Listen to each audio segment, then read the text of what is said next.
Manx Radio presenter Marc Tyley, and very, very sad news at the end of last week and Saturday morning regarding someone we know here at Manx Radio, although, he was only here now and again, wasn't he, as a presenter, but Clive McNeil. Yes, or Clive James McNeil, to give him his full title, taken from us in the early hours of Friday. An absolute shock.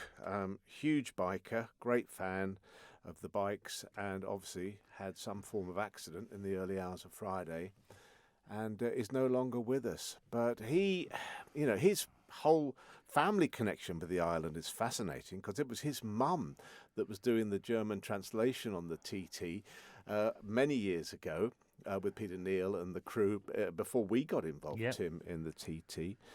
And his sister's here on the island as well, so we're thinking very much about his sister, who's still with us here. I got to know Clive in the 80s, a long time ago. He was with a company called Bacchus, and Bacchus supplied DJs to many of the top hotels around the world, including places like the Baghdad Hilton. This is before the demise of Saddam Hussein, and Clive would be a consummate entertainer as well.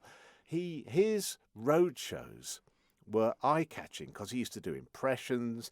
I don't know if you remember Tommy Cooper's act with all the hats doing various things. Well, he'd do stuff like that in the middle of a disco, and the place would go wild for his antics. And I met him, as I say, in the 80s. He came for a job at a station. I was program director of BFBS in Hong Kong, and he just romped into it. And he just made the transition from massive DJ out there in hotels and clubs to radio star, and he really was.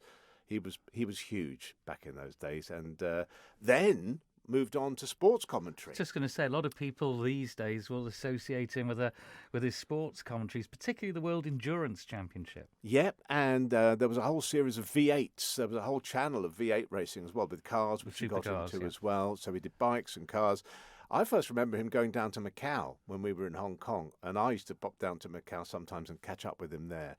And he wouldn't be too far away from the hotel turntables after commentating on racing down there as well. So it's a massive shock because, when somebody gets ill and they fade away, but to lose someone just like that in the blink of an eye, I don't think any of us have really come to terms with it, Tim, to be honest, yet. It's not quite sunk in.